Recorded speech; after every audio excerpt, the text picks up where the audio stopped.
나무 묘법 연화경 불자 여러분 반갑습니다. 오늘은 제가 일타 큰 스님께서 저희들에게 들려주신 말씀을 전해드리고자 합니다. 1970년도쯤 됐다고 그럽니다. 인도 불교대에서 큰 스님께 초청을 하셨습니다. 큰 스님께서 영어 회화를 좀 배워볼까 하시면 생각하고 대구에 있는 학원을 나가게 되셨더랍니다. 며칠을 다니다 보니까 입소문이 나서 큰 스님 오셨다 하는 소문을 듣고 많은 사람들이 찾아와서 스님 법문 좀 해주십시오, 법문 해주십시오 자꾸 요청을 하니까 어쩔 수 없이 일주일 동안을 법문을 하게 되었더랍니다. 그 중에 한 분이 이군 사령관이라는 분이 계셨는데 아주 불심이 깊은 분이었더랍니다. 그분과 인연이 되어서 일주일 마지막 하는 날 그 사령관님 집안에 아주 큰 불행이 닥쳤습니다. 그 당시 아들이 서울대학교를 다니고 있었는데 아들이 아주 똑똑했다고 합니다. 외동아들이었고, 근데 친구들 2명하고 간포에 있는 해수욕장에 놀러를 가게 되었더랍니다. 그 자리에서 놀러 갔는데 거기에서 이 아들이 물에 빠져서 변을 당하게 된 것입니다. 이 사고로 가다 보니까 이군 사령부 전체가 초상집이 되어버린 겁니다.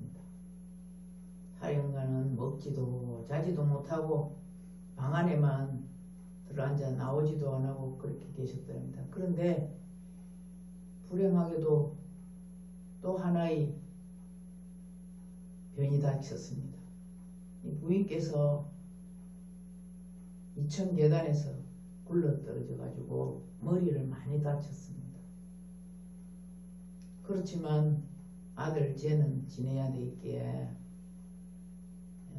아직 아들 49제를 큰절에다가 모시게 되었더랍니다. 그런데 그날 큰 스님께서는 사령관하고는 인연이 깊지만 먼저 선약이 있었고 다른 일이 있어갖고 그 49제에 참여하지를 못하게 되었더랍니다.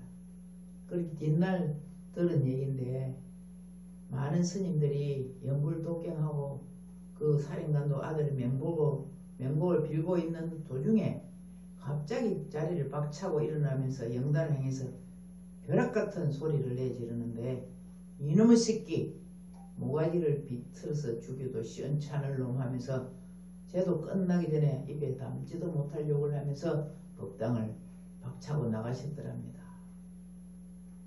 그날 밤중에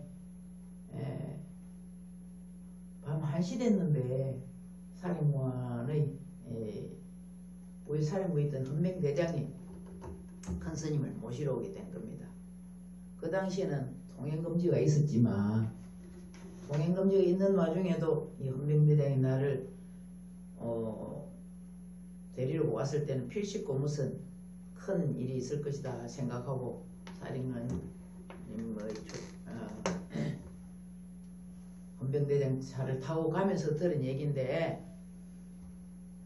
아들이 친구 2명하고 아주 똑똑했더랍니다. 근데 해수욕장을 놀러 갔는데 보니까 해수욕장에 사람이 너무 많고 그래 거기서는 어쩔 수가 없어가 조금 피해갖고 주위에 높은 바위에 올라가서 3명이서 함께 놀다가 다이빙을 했더랍니다. 그래 아들은 2명은 다이빙 해갖고 물로 올라왔는데 솟구쳐 올라왔는데 이 아들은 나오지를 못한 겁니다. 그래서 이상하다 싶어 한급히 수색을 해보니 뾰족한 바위에 명치 끝에 찔려가지고 그만 죽고 말한 겁니다.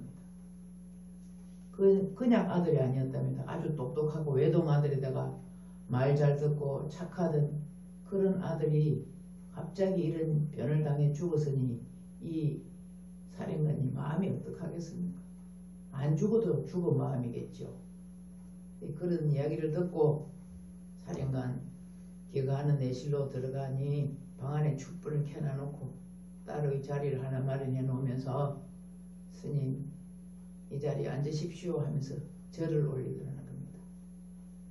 절을 올리면서 하시는 말씀이 스님 제가 지금까지 불교를 믿기는 믿었으나 껍데기만 믿은 것 같습니다. 오늘부터는 불교를 진심으로 믿고 공부 열심히 해보겠습니다. 이러더랍니다. 그게 도대체 무슨 말이요? 이렇게 하니까 제가 소상히 말씀드리겠는데 6.25 당시에 제가 30여 단장을 이끌고 있는 그런 자리에 있었습니다. 늘 자신감이 넘쳐서 백두산 꼭대기에 제일 먼저 태극기를 꽂기 위해 선두지휘해서 부대원을 데리고 북진해서 백두산 꼭대기에 태극기를 꽂겠다 이런 맹세를 하고 있는 과중에 갑자기 이승만 대통령이 빨리 올라오라는 전문을 받았습니다. 지휘관 회의가 있으니 급히 경무대로 오라는 것이어서 한급히 경무대로 가면서 부하 직원인 부관에게 당부를 하고 갑니다. 지금 들리는 소문에 의하면은 수십만 명이 지금 남침을 해 내려오고 있다 하는데 한시도 경계를 게을리해서는 안 된다.